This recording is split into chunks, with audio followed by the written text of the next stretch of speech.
I'm coming out the snake pit for this. King Jareer in your ear. I'm so fit I don't fit in. And this is a chaos edition, not a cave edition. Let's do some reading.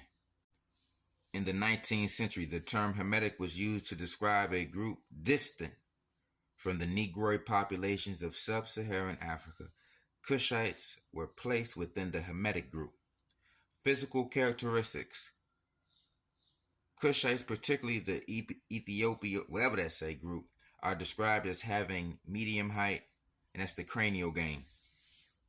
I don't even know how to say neither one of them shits. A Caucasoid facial form, prominent and narrow nose. You understand? And ringlet-y hair.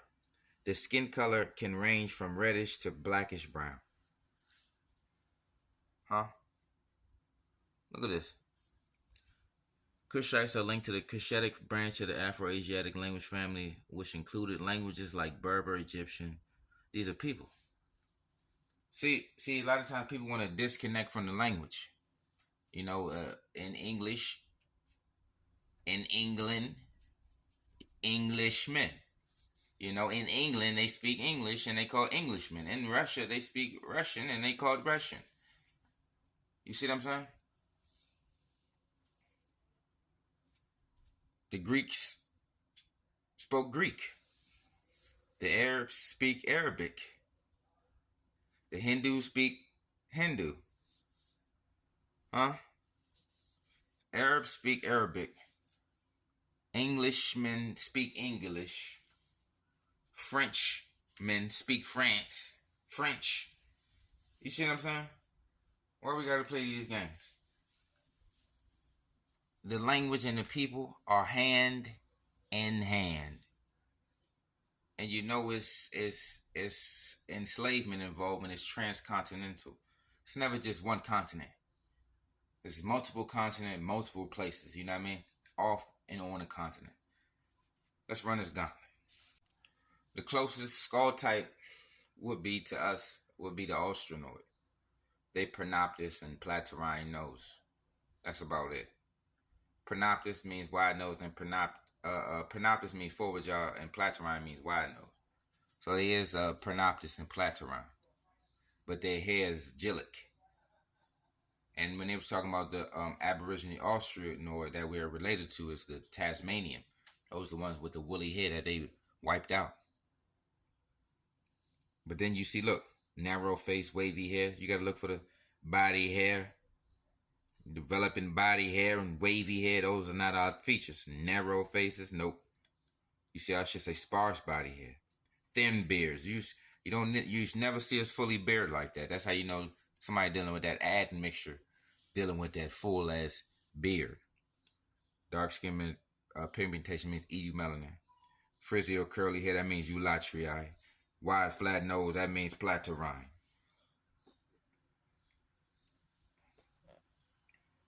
Let's run the gun. So look, when we look at this situation, Australian Aboriginals is included under the Negro situation, but they will fall under Tasmanian. I had to highlight that puppy. You see that Australian at the bottom starting at 5, that's outside of the black eulatrii range. See, 1, 2, 3, and 4, that's all people with woolly hair.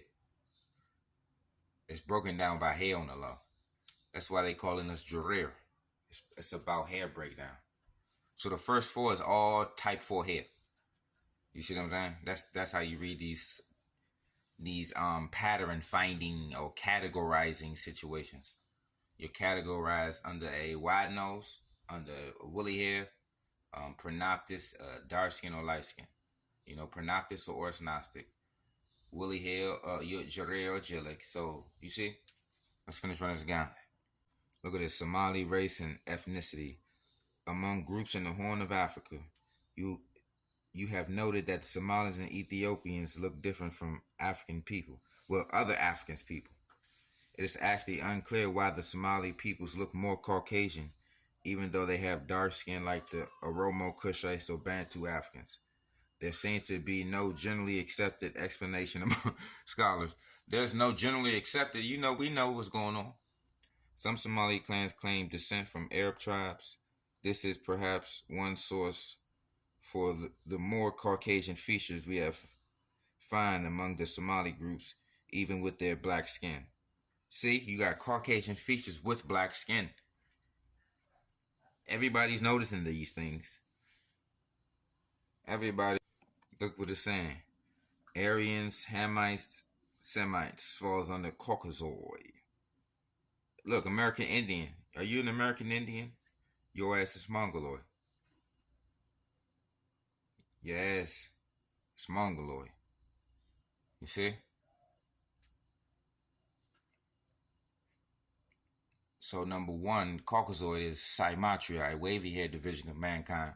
Number two, Mongoloid, that's Liatriae, straight hair division of mankind. Number three, Negroid is Eulatriae, woolly hair division of mankind. So remember I was talking about the Aborigine Australia, that's for the Tasmanian. Remember that the Australian is not woolly haired. He's agilic. From the gun. Like I was telling you with the Niger Congo or any language in Africa that's African, it's only in Africa. All colonizers' tongues is transcontinental, inside and outside of place. And everywhere they reside is land degradation. It's land degradation. Look for soil erosion. Look for deforestation. Look for desertification. Look for droughts. Look for famines. Look for camels. Look for goats. Look for foreign things. Foreign animals, foreign people. That's an invasive species which is represented by land degradation. Your land is dead. The land is dying. Less rain, less moisture, less vegetation. That's dead soil. You see Niger Congo, that's where the green is at. That's where the green is at. Y'all got the longest river starting from the Nile, but you see what I'm saying? It's with the greenery. The greenery ain't up there. It's a desert. That's from the gun. And this how the Afro-Asiatic is connected to the Nile. We're Nilotic. You connected to the Nile Basin. You see what I'm saying?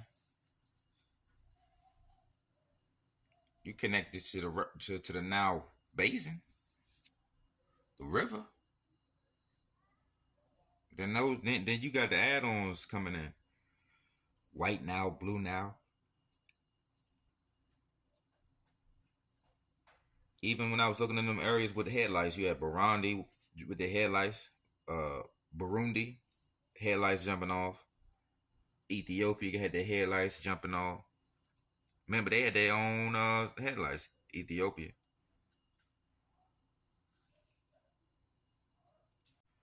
And people, remember, we can't be the same and have multiple different skull types.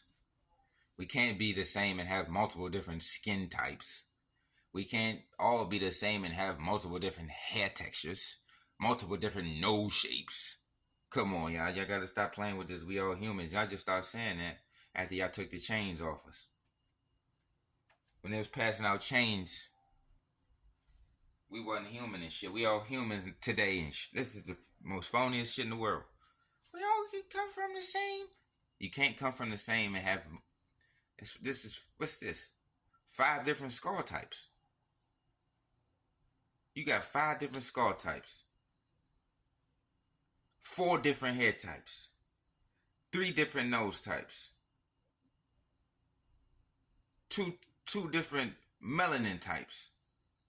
Fast twitch muscles, slow twitch muscles, dense bones, less dense bones, people with calcium deficiencies, people with neotenies, sun poisoning, radiation allergies, milk allergies, milk persistence. You see what I'm saying?